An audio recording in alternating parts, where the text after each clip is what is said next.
Okay, welcome back. So now we're going to use what we discovered in the last video in order to solve these problems here. So I've given 3 examples, and what we want to do is to find the measure of the missing angles, find the size in degrees, if you like, of the missing angles. So we're given 3 triangles here, and we'll find the missing part for each of them. Okay, so taking the first one. The steps I'll have written down in a separate note for you, but the first step is the same as our previous lesson. Always sketch out the triangle. Now I have it sketched here, so I'm not going to sketch it again. Okay, so I sketch out the triangle, and then the next step is always label the triangle. So again, this is my right angle, so this must be my hypotenuse. This is the angle in question this time, even though we don't know what the actual size of the angle is. This is the angle we're talking about, so this is the opposite side to that angle we're dealing with, and this is the adjacent side to the angle we're dealing with. So that's the labeling part done. The next part is the same as the last as well. We must choose which one of our trigonometric ratios to use. So are we going to use sine, cos, or tan? And again, in order to do it, we look at the 3 sides that we have here. Well, since we only have numbers for 2 out of the 3 sides, we've nothing here for the opposite, then we're definitely going to use the trigonometric ratio that has hypotenuse in it and adjacent in it. And there's only one that has both of those in it, and that's cos. Cos of an angle is adjacent over hypotenuse. So cos is the trigonometric ratio we're going to use. The angle we're dealing with is x in this case. We don't know what it is. So we're going to form an equation. We know though the cos of that angle, if I was to try and find it using this triangle, it definitely is adjacent over hypotenuse, which in this case is 2 over 3.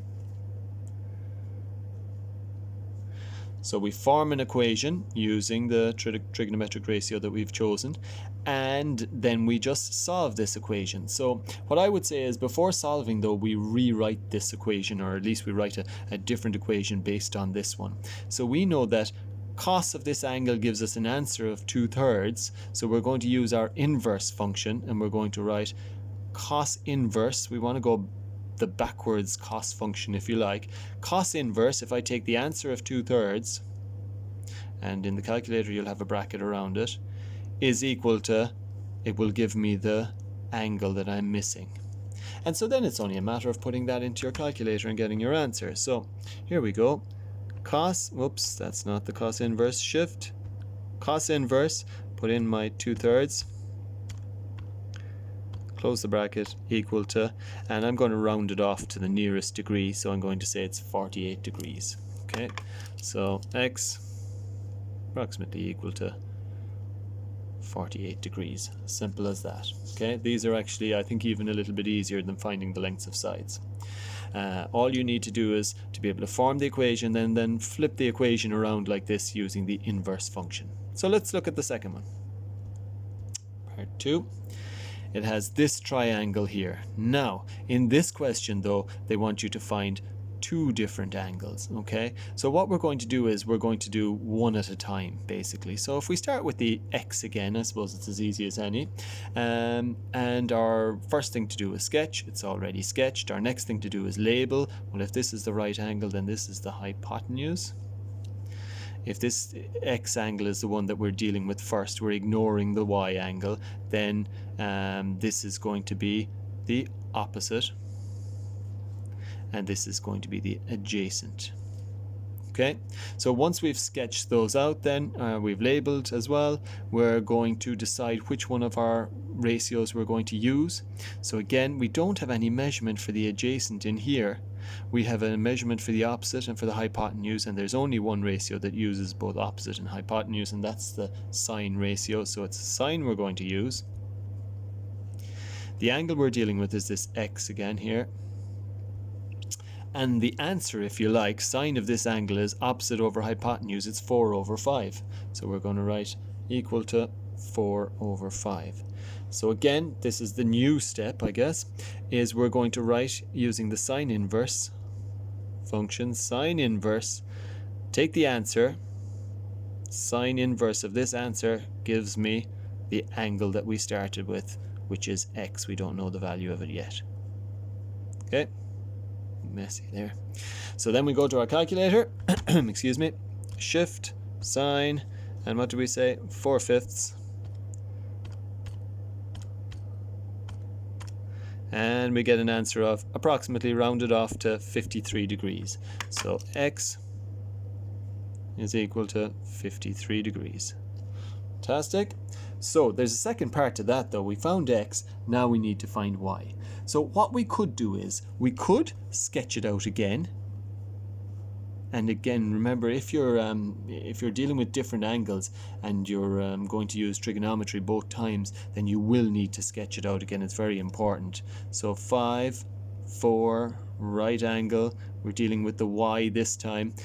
So if we're labeling, this is the hypotenuse still. The hypotenuse doesn't change. But this time, if we're dealing with this angle, this is the opposite. And over here is the adjacent. So that would be our first step if we were going to use trigonometry to find y, which we're not. In a second I'll show you why. But notice the adjacent, this side now becomes the adjacent instead of the opposite when you were finding the value of x, and this side was the adjacent, it now becomes the opposite. So we could do the same thing again, but here's I suppose a shortcut in some ways.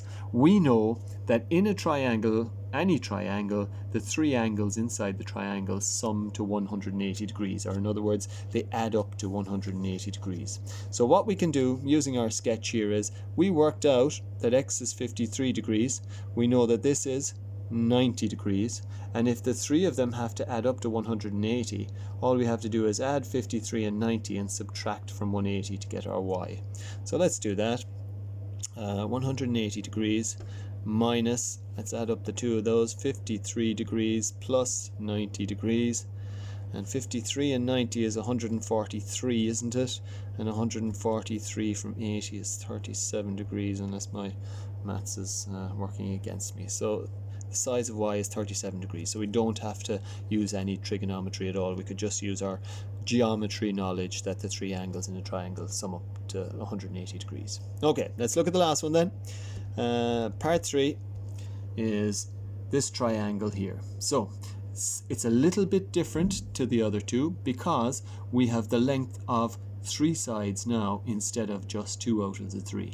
So we do the same thing for a start anyway. We draw a sketch. We've already got it drawn. We label the sides. So if this is the right angle here, then this is the hypotenuse. If this is the angle we're going to be dealing with, then this is the opposite. And this must be the adjacent side.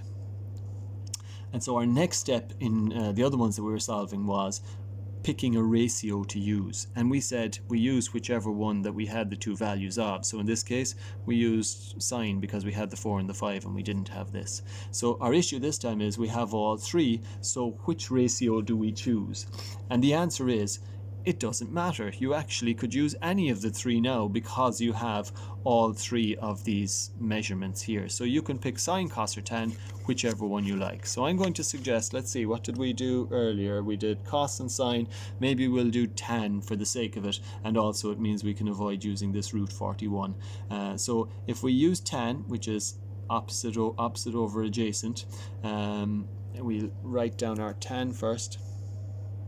The angle that we're trying to find is x, and tan is opposite over adjacent, so 5 over 4. Okay, and then we switch it to tan inverse, whatever the answer was, the 5 over 4. And that will give me the value of x, and then I just go to my calculator and get the value of x, whatever it is roughly. I should have approximated that one as well. Okay, so where are we? Shift, tan, 5 over 4 equals approximately 51 degrees. 51 degrees.